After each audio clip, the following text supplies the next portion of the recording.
ሰላም የቻናል ቤተሰቦች እንደምን አድራችኋል?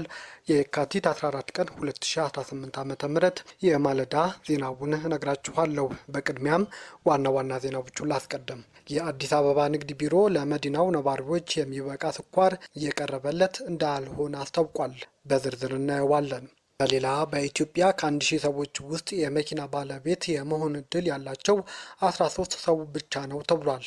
እንዴት ነው የሚለውን፣ ሌሎች የምስራቅ አፍሪካ ሀገራትስ ያላቸው መረጃ እንዴት ነው የሚለውን በዝርዝር ይዘናል።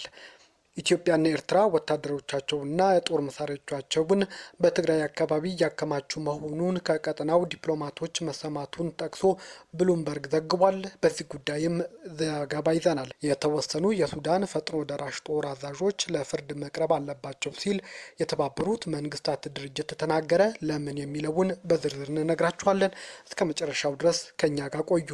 በቅድሚያም የአዲስ አበባ ንግድ ቢሮ ለመዲናው ነዋሪዎች የሚበቃ ስኳር እየቀረበ እንዳልሆነ አስታወቀ። ከዚህ ቀደም ለመዲናው ነዋሪ ይመደብ የነበረው 120 ሺህ ኩንታል የስኳር መጠን ቀንሶ አሁን ላይ በየወሩ 18 ሺህ ኩንታል ስኳር ብቻ እንደሚመደብ አዲስ አበባ ከተማ ንግድ ቢሮ የንግድ ግብይት ማስፈጸሚያ ዳይሬክተር የሆኑት አቶ መከታ አዳፍሬ ተናግረዋል። ቢሮው ያለው አነስተኛ ምርት ለሁሉም ነዋሪዎች በተለያየ መልኩ ለማከፋፈል እየሰራ እንደሚገኝ በገለጸበት ወቅት ነው። በዚህም የስኳር ምርት ስርጭት ላይ እያጋጠመ ያለውን ችግር ለማቃለል ማኬባ በሚል መጠሪያ ወጣቶችን በማደራጀት ምርቱን በተመጣጣኝ ዋጋ ቤት ለቤት ለነዋሪዎች የሚደርስበት ዘመናዊ አሰራር በመዘርጋት በ6 ክፍለ ከተሞች በዙር ማሰራጨት መጀመሩንም ቢሮው ተናግሯል። የተቀሩት 5 ክፍለ ከተሞች ምርቱን በሸማቾች የህብረት ስራ ማህበር በኩል እንደሚያገኙም ገልጿል። ቢሮው ነገር ግን አሁን ላይ በመዲናው ላሉ ሁሉም ነዋሪዎች ምርቱን በበቂ ሁኔታ ተደራሽ ለማድረግ በመንግስት በኩል በየወሩ የሚመደበው የስኳር መጠን በቂ እንዳልሆነ ዳይሬክተሩ ገልጸዋል።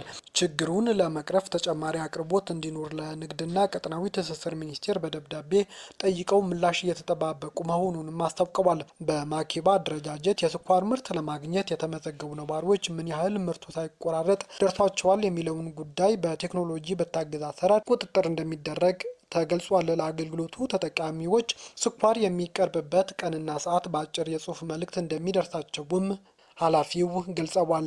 በሌላ ዜና በኢትዮጵያ ከ1000 ሰዎች ውስጥ የመኪና ባለቤት የመሆን እድል ያላቸው 13 ሰዎች ናቸው ተባለ። ኢትዮጵያ ውስጥ ከ120 ሚሊዮን በላይ ሕዝብ እንዳለ የሚነገር ሲሆን በየ1000 ሰው ልዩነት ውስጥ መኪና መያዝ የሚችለው 13ቱ ብቻ ነው። በኢትዮጵያ መንገዶች ላይ መኪና መንዳት ለብዙዎች አሁንም ድረስ እንደ ሩቅ ህልም የሚታይ ጉዳይ ሆኗል። በሌሎች ሀገራት ደሞዝተኛ የሆኑ ሰዎች በአነስተኛ ብድር መኪና መግዛት የሚችሉበት አሰራሮች ሲኖር ኢትዮጵያ ውስጥ ያሉ ደሞዝተኞች ግን እንኳንስ መኪና ለመግዛት ቀርቶ ከወር እስከ ወር በታክሲ ለመሄድ የሚያስችል በቂ ክፍያም እያገኙ አይደለም ተብሏል። ለዚህ ደግሞ ዋነኛው ተግዳሮት ሰማይ የነካው ከፍተኛ የመኪና ቀረጥና የኑሮ ውድነት መሆኑንም ተገልጿል። መኪና አሁንም ድረስ እንደ ቅንጦት የሚታይ ሲሆን የሚጣለው ቀረጥም እንደ ምስራቅ አፍሪካ ኢትዮጵያ ውስጥ ከፍተኛ መሆኑን መረጃዎች ያሳያሉ። ይህም መኪናን ከመጓጓዣነት ባለፈ የጥቂቶች የሀብት መገለጫ እንዲሆንም አድርጎታል። የብሉምበርግ ዘገባ የቅርብ ጊዜ መረጃን እንደሚያሳየው የኢትዮጵያ የመኪና ባለቤትነት መጠን ከአህጉሪቱ አማካኝ ጋር ሲነጻጸር እጅግ ዝቅተኛ ነው። እንደ ኬንያ ያሉ ሀገራት ከኢትዮጵያ የተሻለ ንጻሬ ያላቸው ሲሆን ኢትዮጵያ ውስጥ መኪና መግዛት በተለይም በቅጥር ህይወት ላለው ሰው የህልም እንጀራ ሆኗል።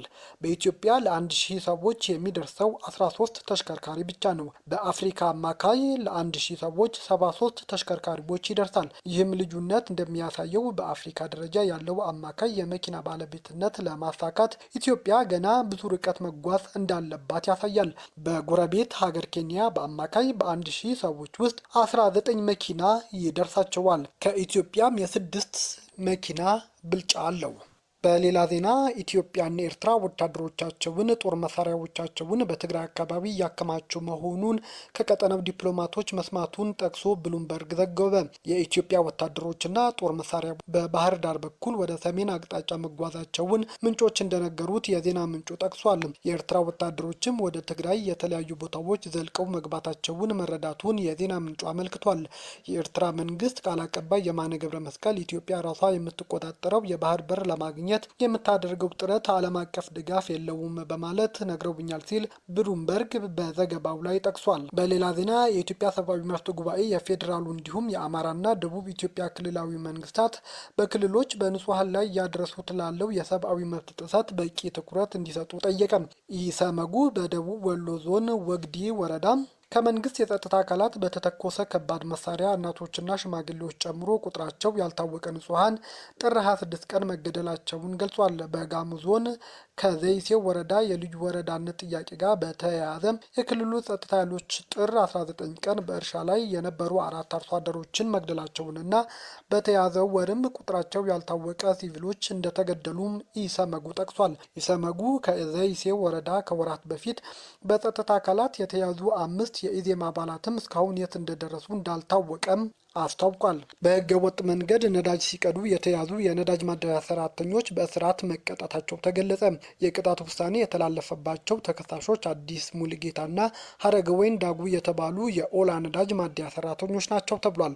የኦሮሚያ ክልል የሞጆ ከተማ አቃቤ ህግ ጽህፈት ቤት ተከሳሾቹ ላይ የነዳጅ ውጤቶችን የግብይት ስርዓት ለመደንገግ የወጣውን አዋጅ ቁጥር 1363/2017 አንቀጽ 25 ስር የተደነገገውን ድንጋጌ መተላለፋቸውን ጠቅሶ ክስ አቅርቦባቸው ነበር። በክስ ዝርዝሩ ላይ እንደተመለከተው ተከሳሾቹ ጥር 13 ቀን 2017 ዓ.ም ከምሽቱ 2 ሰዓት ላይ በህግ ከተፈቀደ አሰራር ውጪ ያለ አግባብ 4000 ሊትር ነዳጅ በጀሪካን ሲቀዱ በጸጥታ አካላት በቁጥጥር ስር ውለዋል። ተከሳሾቹ በሞጆ ከተማ ሎሜ ወረዳ ፍርድ ቤት ወንጀል ችሎት የክስ ዝርዝር ከደረሳቸው በኋላ የወንጀል ድርጊቱን ክደው በመከራከራቸው አቃቤ ህግ የሰውና የሰነድ ማስረጃ አቅርቦ ፍርድ ቤቱ አቃቤ ህግ ማስረጃን መርምሮ እንዲከላከሉ በሰጠው ብይን ተከሳሾቹ ማስረጃውን በተገቢው መንገድ ማስተባበል ባለመቻላቸው የጥፋተኝነት ፍርድ ተላልፎባቸዋል። ፍርድ ቤቱ የግራ ቀኝ ቅጣት አስተያየትን መርምሮ አንደኛ ተከሳሽ በ3 ዓመት ከ3 ወር ጽኑ እስራት እንዲሁም ሁለተኛ ተከሳሽ በ3 ዓመት ጽኑ እስራት እንዲቀጡም ወስኗል። በተጨማሪም ተከሳሾቹ እያንዳንዳቸው 350 ሺህ ብር የገንዘብ ቅጣት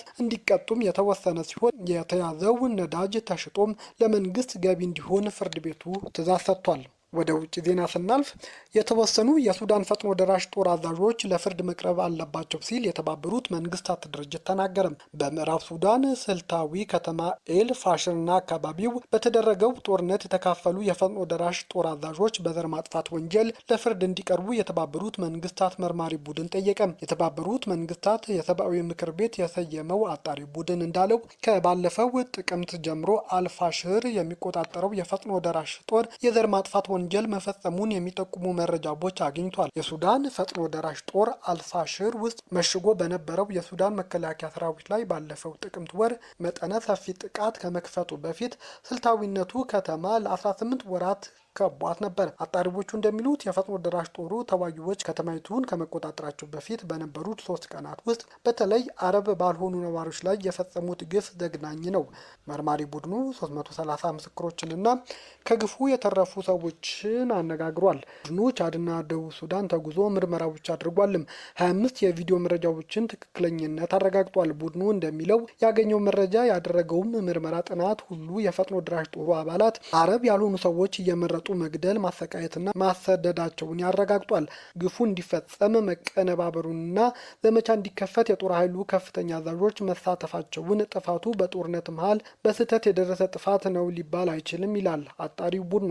መርማሪ ቡድኖቹ በቅርቡ ዳግማዊት አልፋሽር ትሆናለች ተብሎ በሚፈራው በኮርዶፋን ግዛት ለሚኖሩ ሰላማዊ ሰዎች ከምንም ጊዜውም በላይ አሁን አስቸኳይ ጥበቃ ያስፈልጋቸዋልም ብሏል። በመጨረሻም ከአሜሪካ ጋር እያካሄደች ባለው ድርድር ላይ ከስምምነት እንድትደርስ ፕሬዚዳንት ትራምፕ በኢራን ላይ ውስን የአየር ጥቃት ለመፈጸም እያሰቡ መሆናቸውን ዎል ስትሪት ጆርናል ዘግቧል። ጋዜጣው ስማቸው ያልተገለጸ ምንጮችን ጠቅሶ እንደዘገበው ትራምፕ እያሰቡ ያለው ቀዳሚ ጥቃት በቀጣይ ጥቂት ቀናት ውስጥ የሚፈጸም ሲሆን ፕሬዚዳንቱ ይሁንታቸውን ከሰጡ የተወሰዱ ወታደራዊና መንግስታዊ ተቋማት ኢላማ ይሆናሉም ተብለዋል። ምንጮቹ ኢራን የኒውክሌር ፕሮግራሟን ለማቋረጥ ፈቃደኛ ካልሆነች አሜሪካ ከኢራን መንግስት ጋር ግንኙነት ባላቸው ተቋማት ላይ መጠነ ሰፊ ጥቃት እንደምታካሄድና ይህም የኢራን መንግስት ለመጣል የሚካሄደው ዘመቻ ይሆናል ማለታቸውን ዎል ስትሪት ጆርናል ዘግቧል። ሐሙስ ዕለት ፕሬዚዳንት ዶናልድ ትራምፕ በኢራን ላይ ስለሚፈጸም ጥቃት አማራጮች ገለጻ እንደተደረገላቸውና በቀጣይ 10 ቀናት ትርጉም ያለው ያለው ስምምነት